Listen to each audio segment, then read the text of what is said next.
Sharing works both ways because we can share what we have with others and in turn share in what they have to offer. Fashion and food offer ample scope for some open-hearted give and take on a heritage theme. And Laani Raani Shamyra Moodley has some fabulous ideas to share. As the queen of Cape Town bohemian style, Shamyra Moodley knows how to turn the pavement into a ramp and a shopping trip into a mom and daughter adventure. Hi, how are you? Shamyra always prefers to prepare a dish from basic ingredients rather than taking the premix route, and she has a nose for quality and freshness. It's good. Smell it. What shall we do? Are you excited? Hello. Good, thank you. I'm going to try that. Having ticked everything on their shopping list as well as adding some extra goodies, the two headed home to prepare a Heritage Day feast that was as unconventional as Shamyra's wardrobe. Karishma arrived while preparations were in progress. I am proudly South African Indian and I love finding ways to celebrate my heritage. And I know you feel the same way, Shamyra. You're absolutely right, Karishma. I often feel we're equal, especially in the sight of God, but essentially we're very different. We have different gifts, we have different likes, dislikes, different sense of style. We often speak different languages and have different personal histories. But that's why I love this day, because it's an opportunity for us to celebrate what makes us different, what makes us unique and diverse. And what better day to have a party? Absolutely. Now, I know you've been busy with something here. Explain this to me. Karishma, I am busy setting up the table because I love the opportunity to have a party. I love festival atmosphere. And today I've gone for a little bit Indian vibe with Afro chic, and I thought, what's a table without candles? And I love using things that we have and repurposing them. So take this glass jar. Can you notice the pattern on here? Henna. Yeah, so what I thought is why not repurpose some of these? So the kids and I have gotten a start on this. And while you're busy finishing it off for us, because I think it needs a little bit of Karishma magic, I'll talk a little about what I was up to. So I thought, why leave it open, right? A lid would be a good little safety bit for the kids. Made little holes in the lid, and then I found this other little cap. Do you have any idea what I could possibly be doing with two lids and the jar? I have no idea. I thought I had some essential oil. Why not turn, essentially, our candle holder into an oil burner? That's amazing. I never thought of that. So if you just get finished there, I'm going to show you how we make our own little bit of magic. Amazing, Karishma. That's an amazing, beautiful, unique design. I love it. Pop your tea light into there. This goes on top. Nice seal. And then you want to take your little cap, use a tin cap, and a couple drops of this. Just before our guests arrive, we're going to light this baby up. And it's going to go onto that beautiful table over there, Shamyra. Take me through that. Thank you so much, Karishma. I'm glad you approved. I'm all about DIY, right? And so this is like the most exciting day for me because I get to use all my fancy bits. Our theme was supposed to be a little bit Afro chic and an eclectic mix of Indian. I've used some old scraps of African wax fabric that I had from sewing a dress, and I've actually used them as napkin holders. So you're getting all the different elements in there to create a warm, happy vibe. And then we've gone with using some of these old dishes that I've inherited from my grandmother. There's a couple missing, but somehow I love the whole mix-match kind of feeling to it. I have little incense boxes that I found yesterday. Such beautiful warm print and very affordable, but such a fabulous little gift for your guests. And then last but not least, did you notice my Chinese lantern? Yes, I have. My mom and dad actually live in Hong Kong, so I thought, why not just throw that into the mix? We've been to China and Hong Kong a number of times. Now, Karishma, moving to the kids' table, my daughter put that together all by herself. I can see she's gone with paper plates, very kid-friendly and also water-wise too. She's got little stone African elephants that we've been collecting for ages, and it's so thoughtful of her to give them away as gifts to her friends. Aww. So Karishma, this is really fun, but the real work needs to be done now because what's a party without the food? Let's head to the kitchen.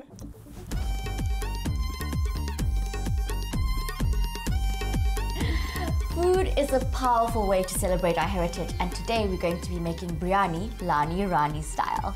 And biryani is such a party in a pot. It is a real celebration and a staple. So today, everybody has their own unique blend of spices. And my family, well, we like to add a little bit of mace. And a stock cube, just to enhance the chicken flavor.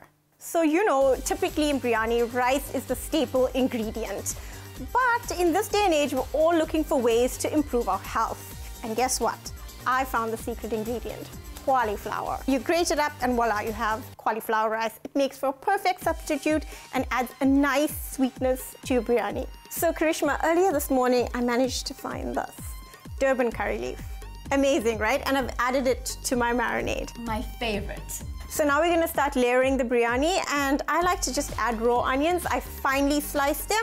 It just saves me the hassle of having to fry them and uses less oil. Next up, I'm gonna add these lentils, and they're just full of protein and fiber.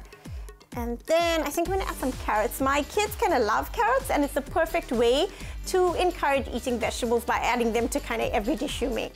I like to add a little bit of basmati rice. Usually you'd use 2 cups or 3 cups of rice in your biryani. Here I'm only using half a cup. This is actually parboiled. The reason for me adding this is it adds some nice texture. And then last but not least is the magic ingredient is the cauliflower rice. So I'm just gonna add that on. And did you know that by heating and then freezing or cooling your rice, it reduces your carbohydrate intake by 50%. So you need to eat your leftover biryani for breakfast. So next up, let's just garnish this. Can I have some of the fried onions, please? So I usually like to use dehydrated onions, but I didn't have any, so I've used a little bit of fried onions on the top. They add a really nice sweetness. Can I have my almonds? Awesome. Again, a little bit of texture, a little bit of crunch. And I like to add some cranberries, and these actually have some goji berries in it as well. It just adds a nice sweetness. This is just basically butter with a little bit of saffron and turmeric and a little bit of ilachi. I'm going to add my eggs. Again, I'm just trying to pack on the protein. And then last, I'm going to just add some dhania. And I know this is your favorite. I know you love coriander, so I'm just going to put some on. I just love the little bit of freshness and the pop of color. Last step is to put the foil on, and we're ready to let this baby steam. Fashion is another great way to showcase our heritage, and I know you have a lot to say about that. You're right about that. Let's head up to my studio. Shamyra's signature style flows from her innate curiosity and creativity, finding inspiration in diverse sources. How has your heritage shaped your style? Karishma, Indianness is really about color, song, music, dance. It's vibrant, it's bold, and it takes risks. And I definitely think you can see that reflected in the way that I style myself. My African heritage, on the other hand, is full of rhythm. When I look at African fabric, I can almost feel the drum beat. How do you then go about showcasing both your Indian and your African heritage? Here I have this dress here. It's by a local designer, but you see it's just got a little bit of African wax print underneath. I love the silhouette, and I think these beads are just the right hint, a pop of color. They're something that my husband and I made together, and it's the first piece that we designed. So this piece here is actually what I've recently worn to African International Fashion Week. And what I love about it is the fact that it's actually repurposing some curtains I had lying around. Speaking of curtains, I'm actually wearing my kitchen curtains, if you have noticed already, and I've just matched it with some African wax print that I had lying around. This I love is because I really introduced a little bit of the Indian in me using the sari braiding that I had, and this here is the Kenyan fabric that the Maasais usually wear, and I just think altogether this looks kind of cool. And lastly, I have this showstopper, a little bit of a knockout dress if you must. And it's made from my granny's old sari. I love the color. And this here is a pan-beaded belt. It took me a while to make, but I just love the contrast between the green and the red. And then this piece over here, it's actually my favorite accountant piece, if you must. This is basically what I wore all the time in Ireland when everybody asked me, what does this mean? Only South Africans know. I love my skirt, I love the color and the gloomy Irish days. This really lifted my spirit. It's a Mealy-inspired skirt that I've had for ages. Shamyra, thank you so much for your time. I know that your guests are about to arrive, so I'm going to love and leave you. Well, Karishma, it's been a pleasure having you here. Enjoy your day. Thank you. A few hours later, the final touches were in place. And all that remained was to light the lamps so that they could cast an inviting glow.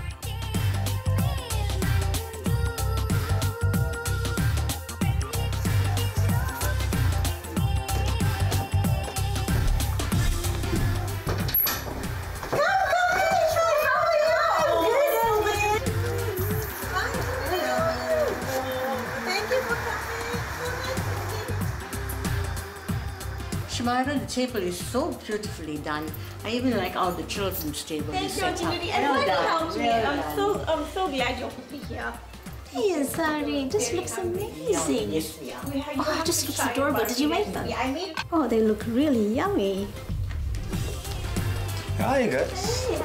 Thank you, darling. It looks so beautiful. I hope everybody's starving because we've prepared loads. So let's go to the dining room. Come on, everybody, let's go. You bet. Guests know that something extraordinary awaits them whenever they dine at the court of the Laani Raani. And this celebration of our multicultural heritage more than matched their expectations.